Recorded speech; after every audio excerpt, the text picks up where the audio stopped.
Everyone, this is Aishwarya and welcome to beauty with coach. So guys, आज हम लोग बहुत इंपॉर्टेंट चीज़ बात करने जा रहे हैं।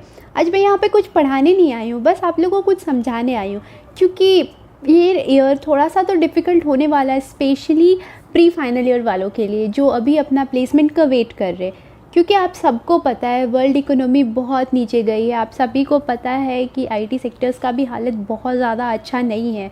बहुत सारी कंपनीज़ ने अपने बहुत सारे प्रोजेक्ट्स लूज़ कर दिए हैं, तो ऑब्वियस है इन लॉसेस को तो कंपेंसेट करना पड़ेगा। तो इस वजह से आपको भी बहुत कुछ डिफ़िकल्टीज़ होगी, कंपनीज़ को तो हो ही रही है, तो आपको क्या डिफ़िकल्टीज़ होगी। देखो, आप सब जानते हो this year placement is going to be a bit difficult. I mean, जो कंपनी आपके कॉलेज से 300 स्टूडेंट्स को हायर कर रही थी, इस year there is a high chance कि सिर्फ 200 को हायर करे, या मे बी उतने को भी ना करे। तो हाँ, चांसेस तो कम है, इस ईयर बहुत ज़्यादा ही ऐसा कुछ होने वाला है। इस चीज़ से ना आप डिनाई कर सकते हो ना मैं, क्योंकि सबको पता है रीज़न और बाकी सब कुछ ही। तो हाँ, लॉसेस हो रहे, सब कुछ हो रहे, पर आप लोग एक और बात से तो डिनाई नहीं कर सकते हो कि ऐसा तो नहीं होगा कि कंपनीज एक को भी नहीं उठा रही है या एक को भी हायर नहीं कर रही है। आई मीन, ओके 300 को नहीं कर रही है, पर 200 को तो कर रही है। तो क्यों ना आप उस 200 में से एक बनो। वो कैसे बनोगे? पढ़ाई करके? नहीं, सिर्फ पढ़ाई करने से आदमी सेमेस्टर पास करता है, सिर्फ पढ़ाई करने से आप जॉब रेडी नहीं होते हो। There is a huge difference between both of these things. Okay, आप मेरी बात को ट्रस्ट मत करो, आप अपने सीनियर्स में देख लो, बहुत सारे ऐसे होंगे they are very good student, very good, one of the toppers होंगे, और आपने देखा होगा एंड तक उनकी जॉब नहीं लगती है, और मे बी अगर लगती भी है तो बहुत लास्ट में आके। और बहुत लोगों को आपने देखा होगा जो बहुत फेमस नहीं थे स्टडीज़ में, दे आर जस्ट एवरेज और मे बी अबव एवरेज, और फर्स्ट राउंड में उनका सिलेक्शन हो जाता है। ऐसा क्यों होता है? क्योंकि हम लोग बहुत सारी गलतियाँ कर देते हैं, क्योंकि हमें पता नहीं होता। हम लोग गलती ये कर देते हैं कि हम लोग पूरा टाइम अपना इन्वेस्ट कर देते हैं एकेडमिक्स में, पूरा टाइम अपना दे देते हैं हमारे सब्जेक्ट्स को, और वो भी वैसे सब्जेक्ट को जिनकी ज़रूरत शायद आपको लाइफ में कभी नहीं पड़ने वाली है, जिनकी ज़रूरत सिर्फ आपको सेमेस्टर पास करने तक है, उसके बाद कुछ भी ज़रूरत नहीं है, आपको कहीं भी काम नहीं आने वाला है। हम लोग वैसे चीज़ों में अपना टाइम वेस्ट कर देते हैं। तो ठीक है ना, जिसकी इतनी सी इम्पोर्टेंस है कि सिर्फ सेमेस्टर पास करना है, तो सिर्फ उतना सा ही पढ़ो ना कि सेमेस्टर पास करो और भूल जाओ। और जिस चीज़ की इतनी ज़्यादा इम्पोर्टेंस है कि वो आपको लाइफ टाइम काम आने वाला है, उस चीज़ पे फोकस करो। पर प्रॉब्लम यहाँ आता है कि हमें पता नहीं होता है। तो चलो आज वही डिस्कस कर लेते हैं। और मैं सोच रही थी कि इसके साथ साथ डिफरेंट कंपनीज़ का कैसा होता है प्लेसमेंट ड्राइव, क्या क्या राउंड्स होते हैं, वो सब आप लोगों के साथ डिस्कस करूँ। अगर आप लोग चाहते हो कि मैं ये सब डिस्कस करूँ तो प्लीज़ मुझे कमेंट सेक्शन में बताइए, मैं आराम से ऐसे वीडियोज़ अपलोड करूँगी। ओके, तो ठीक है, तो मैं आप लोग को बता रही हूँ कि चाहे कंपनी कोई सी भी हो, I mean not every company, fine, but जो बहुत सारी कंपनीज़ होती है ना, वो एक एप्टी राउंड रखती ही है। Apti means aptitude, along with aptitude they will ask questions from quant, English and logical reasoning. तो ये 4 टॉपिक्स होते ही हैं। किसी किसी कंपनी में क्या होता है ना कि इंग्लिश राउंड अलग होता है, क्वांट राउंड अलग होता है, और एप्टी राउंड अलग होता है, और किसी किसी में क्या होता है कि मर्ज्ड होता है टुगेदर। तो चाहे जो भी हो, बट क्वेश्चंस तो आते ही हैं। तो अभी आप लोग ये बोलो कि अगर आप लोग एप्टीट्यूड राउंड या फिर जो फर्स्ट राउंड आपका होता है वो क्लियर नहीं करते हो, तो आप कितने भी अच्छे क्यों ना हो एकेडमिक्स में, आप उसको शो केस कहाँ करोगे? आप तो इंटरव्यू तक जा ही नहीं पा रहे हो। तो यहाँ पे अगर देख लो तो एप्टी राउंड तो मोस्ट इंपॉर्टेंट हो जाता है, आपको तो वो क्लियर करना पड़ेगा ही, तभी तो आप अपने जो आपका सब्जेक्ट्स का नॉलेज है उसको शोकेस कर पा रहे हो। अब एप्टी आपके सब्जेक्ट्स में नहीं है या फिर आपके करिकुलम में नहीं है, ठीक है, बहुत सारे कॉलेजेस ने इंक्लूड किया है, फ़ाइन, बट बहुत सारे में नहीं है, तो आप लोग कहाँ से पढ़ोगे? देखो, अगर मार्केट में मटेरियल ढूंढने जाओगे तो इतने सारे मटेरियल्स मिलेंगे कि आप कंफ्यूज हो जाओगे, कहाँ से पढ़े कहाँ से नहीं पढ़े। तो ठीक है, मैं आपको 2-3 आइडिया दे देती हूँ, अगर आपका बन करे तो आप आराम से वो ले लेना। अभी आप जा कर के, आपके पास सेलफ़ोन तो होगा ही ना, जाओ प्ले स्टोर में और जा कर के वहाँ से इंडिया बिक्स नाम का एक एप्लीकेशन है, वो डाउनलोड कर लो। इंडिया बिक्स, ओके, एक अम्ब्रेला टाइप आइकन होगा उसका, इंडिया बिक्स, वो आराम से जाओ और उसको डाउनलोड करो। अगर आप उसको डाउनलोड कर रहे हो, उसमें बहुत सारे आपको क्वेश्चंस मिल रहे हैं और बहुत सारे ऑनलाइन टेस्ट्स मिल रहे हैं, आप वो टेस्ट दे सकते हो जिससे आपका प्रैक्टिस होगा, क्वेश्चन सॉल्व कर सकते हो। एंड ट्रस्ट मी, इंडिया बिक्स इतना अच्छा ऐप है कि जब आप जाओगे आपके प्लेसमेंट्स के लिए, वहाँ जाके आपको ऐसा फील होगा कि बहुत सारे क्वेश्चंस तो सिमिलर आ रहे हैं, और अगर सिमिलर नहीं भी आ रहे तो इतने माइनर चेंजेस होंगे ना जो आपको पता भी नहीं चलने वाला है। और best thing is this app is totally free, तो आप आराम से जाओ और इंस्टॉल करो और प्रैक्टिस करो, इससे अच्छा क्या हो सकता है। बट अगर आप चाह रहे हो कि नहीं मैं सिर्फ एक चीज़ पे डिपेंड नहीं होना चाहता, तो ठीक है ना, आप जा कर के प्रेप इंस्टा के पेड मटेरियल्स खरीदो, इधर उधर मत भागना। अगर आपका मन करे तो जा सकते हैं, but I will say only stick to PrepInsta. तो जाओ, जा कर के प्रेप इंस्टा के मटेरियल्स आप ले लो और वो करो। ठीक है, अगर आप चाहो तो आप जा कर के, आपकी मैं एक और हेल्प कर सकती हूँ, अगर आपका मन ना करे ख़रीदने का और आप प्रेप इंस्टा के मटेरियल्स चाहते हो, तो जाओ पाइथन सीरीज़ का 21st वीडियो खोलो, उसका डिस्क्रिप्शन बॉक्स चेक करो, वहाँ पे आपको कुछ स्टेप्स दिए हुए हैं। Don't worry, you don't need to pay anything. वो मेरे मटेरियल्स हैं जो मैंने अपने प्रिपरेशन के टाइम में ख़रीदे थे, and these were really helpful. तो आप वहाँ से जाके आराम से फ्री में डाउनलोड कर सकते हो। हाँ, वो पुराने मटेरियल्स हैं, you may think, but the thing is aptitude का कोई सिलेबस नहीं होता। तो जब कोई सिलेबस नहीं होता, इसका फ़ायदा ये होता है ना कि क्वेश्चंस रिपीट होते हैं। उसका तो कोई सिलेबस ही नहीं था ना, तो हो सकता है ना मेरे टाइम में लेट्स से इंटरेस्ट चैप्टर से ज़्यादा क्वेश्चन आए थे, आपके टाइम में रेशियो एंड प्रोपोर्शन से ज़्यादा आए, ठीक है, बट मटेरियल में तो सब कुछ इंटीग्रेटेड है, तो आपको कोई प्रॉब्लम नहीं होने वाली है। आप आराम से जाओ, उसको ले लो और वही प्रैक्टिस करो, वो भी बहुत है। लेकिन अगर आपका मन कर रहा है तो आप नए मटेरियल्स भी खरीद सकते हो, मुझे कोई प्रॉब्लम नहीं है। ओके, तो ये हो गया आपका एप्टी, इंग्लिश, क्वांट और रीजनिंग। ये चारों आपके इससे कवर हो जाएंगे, इससे ज़्यादा आपको करने की कोई ज़रूरत नहीं है। क्या क्या? इंडिया मिक्स, प्रेप इंस्टा, बस 2 चीज़ें। ओके, और ये बहुत ज़्यादा है तो प्लीज़ प्रैक्टिस करना। और सेकेंड राउंड आता है आपका कोडिंग राउंड, मतलब after these rounds coding round.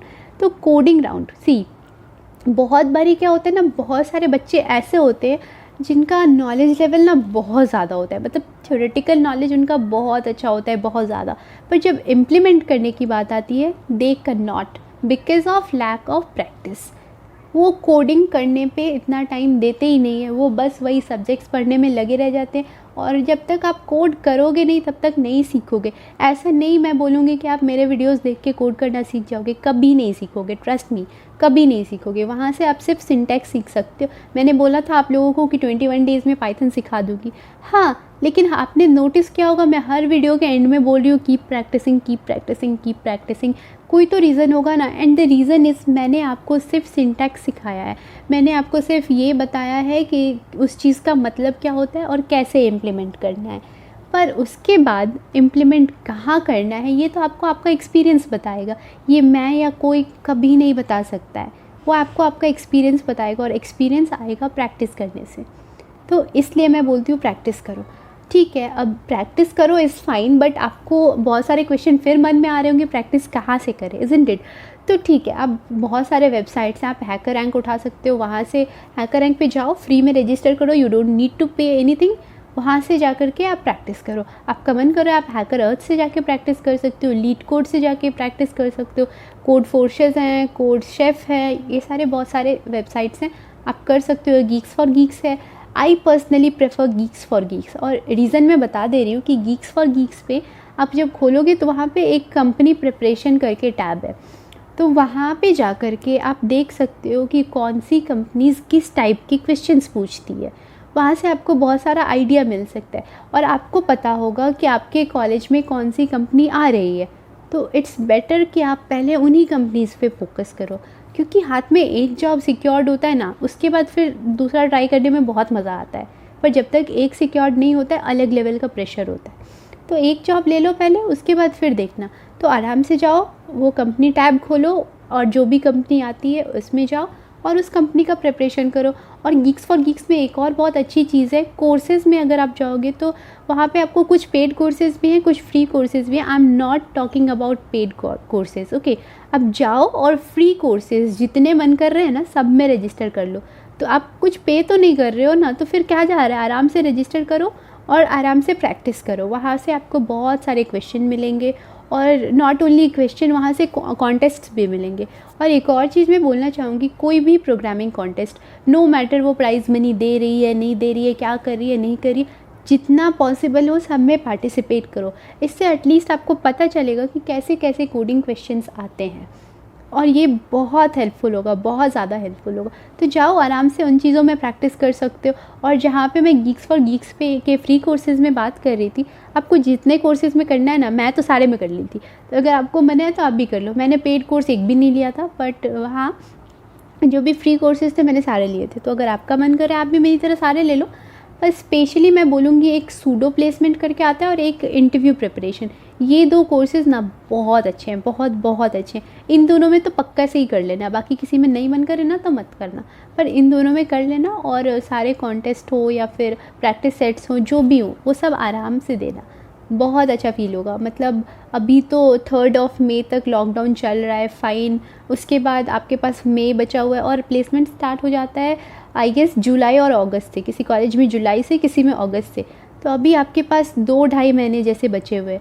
तो ऐसे तो बहुत कम टाइम है, पर ऐसे अगर सोचो ना कि यूटिलाइज़ करना है तो बहुत टाइम है।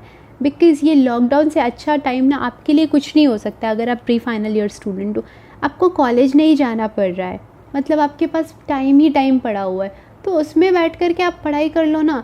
वो आप कहीं निकल नहीं रहे हो, घूमने नहीं जा रहे हो, कुछ नहीं करो, तो आराम से बैठ के कोड करो। मैं लास्ट ईयर अगर होता तो मैं बोलती कि एटलीस्ट एक क्वेश्चन एवरीडे करो, कोडिंग क्वेश्चन ऑफ कोर्स, तो अच्छा होगा। पर इस ईयर का सिचुएशन देख के मैं तो बोलूँगी एटलीस्ट 2 क्वेश्चन करो, 2 से 3 क्वेश्चन डेली करो, तो आपके लिए अच्छा होगा। ओके, नाउ अगर आप ये भी राउंड क्लियर कर लेते हो तब आता है इंटरव्यू। तो इंटरव्यू में पहले बात करें टेक्निकल इंटरव्यू की। ओके, तो टेक्निकल इंटरव्यू में आपसे कौन कौन सा लैंग्वेज एक्सपेक्ट किया जा सकता है। एक सी इज़ अ मस्ट। तो there is a high chance, not high, 90% chance is there कि सी से तो आपसे क्वेश्चन पूछेंगे, क्योंकि अगर आप CS और IT स्टूडेंट हो तो सी तो फर्स्ट ईयर में ही पढ़ा देते हैं मोस्ट ऑफ द कॉलेजेस में, और किसी किसी में शायद सेकेंड ईयर में भी पढ़ाते, जो भी, तो एकदम स्टार्टिंग में पढ़ाते हैं। तो कोई सी भी कंपनी ना एक्सपेक्ट करती है कि आपको सी तो आता ही होगा, बाकी कुछ नहीं आता है चलेगा, बट सी तो आना ही चाहिए। तो सी पढ़ लेना, और उसके बाद आप जावा एक पढ़ सकते हो, C++ पढ़ सकते हो, या पाइथन पढ़ सकते हो। तो सेकेंड सब्जेक्ट कैन बी इधर जावा और पाइथन और C++, कोई सा भी एक, लेकिन सी इज़ अ मस्ट। तो ये 2 चीज़ कंप्लीट कर लेना, C and one of these 3। Okay, so yes, आप 2 लैंग्वेजेस कंप्लीट कर लिए, तो आपका लैंग्वेज में आपको ज़्यादा फोकस करने का ज़रूरत नहीं है। अगर आप इतने कॉन्फिडेंट हो, आगे बढ़ते हैं सब्जेक्ट्स में। अब सब्जेक्ट मैंने बोला था कि बहुत सारे बच्चे यूज़लेस सब्जेक्ट जिनका कभी काम नहीं पड़ता उसमें टाइम लगा देते हैं, ठीक है। तो यूज़फुल सब्जेक्ट कौन कौन से हैं, यूज़लेस के बारे में बात करना भी यूज़लेस है, तो यूज़फुल सब्जेक्ट्स कौन कौन से हैं। देखो, आप डेटा स्ट्रक्चर, एल्गोरिदम और DBMS, ये ऐसे सब्जेक्ट है ना जिनको आप नहीं छोड़ सकते हो। तो DBMS, डेटा स्ट्रक्चर, एल्गोरिदम, ये 3 सब्जेक्ट अच्छे से कर लो, मतलब दिस इज़ अ मस्ट। तो अगर आपने ये तीनों सब्जेक्ट अच्छे से कर लिया, आप एप्टी और जो भी क्वांट, इंग्लिश, लॉजिकल रीजनिंग, इन सब में कॉन्फिडेंट हो, कोडिंग में कॉन्फिडेंट हो, तब भी अगर आपके पास टाइम बचा हुआ है, जो कि चांसेस तो कम है, बट ओके, अगर आप अच्छे हो टाइम मैनेजमेंट में तो आपके पास टाइम बचेगा। तो अगर तब भी आपके पास टाइम बचा हुआ है तो 3 और सब्जेक्ट्स हैं जो कि ऑप्शनल है। अगर टाइम ना बचे तो प्लीज़ मत जाना, और अगर टाइम बच रहा है तो आप ऑपरेटिंग सिस्टम कर सकते हो, कंप्यूटर नेटवर्क्स कर सकते हो, और सॉफ्टवेयर इंजीनियरिंग कर सकते हो। तो software engineering, operating system and computer networks, ये तीनों सब्जेक्ट्स तभी करना जब आपके पास टाइम बचा हुआ है। एंड मतलब आपने जो इंपॉर्टेंट 3 सब्जेक्ट्स हैं, डेटा स्ट्रक्चर, एल्गोरिदम, DBMS, ये तीनों पढ़ लिया है। आप सी और लेट से पाइथन में, या फिर कोई भी एक और सी के साथ कोई एक लैंग्वेज में आप खुद को मान रहे हो कि वी आर रेडी, और उसके बाद अगर आप कोडिंग में अच्छे हो, आप एप्टी में अच्छे हो, तभी इधर जाना, नहीं तो इन तीनों को छोड़ देना। ओके, तो ये होता है। और अगर आप टेक्निकल राउंड क्लियर करते हो, उसके बाद आता है HR round and managerial round. Okay, तो ये मैं डिस्कस नहीं करने वाली हूँ, जितना मैंने बताया बस आप इतना पढ़ लो, और ट्रस्ट मी, आप फर्स्ट राउंड में सिलेक्ट हो जाओगे। उसके बाद आप खुद मुझे कमेंट सेक्शन में आके बताओगे कि I got selected, I got placed, और कुछ भी, तो बताना, मुझे अच्छा लगेगा। ओके, सो आई होप आप समझ गए होगे। और अगर आप चाहते हो कि मैं डिफरेंट कंपनीज़ का बताऊं कि कैसे कैसे राउंड्स होते हैं, तो प्लीज़ मुझे कमेंट सेक्शन में बताइए, और मैं नेक्स्ट वीडियो फिर उस पर शूट करूँगी। सो चलो, बाय बाय, टेक केयर, पढ़ाई करो अच्छे से, लव यू।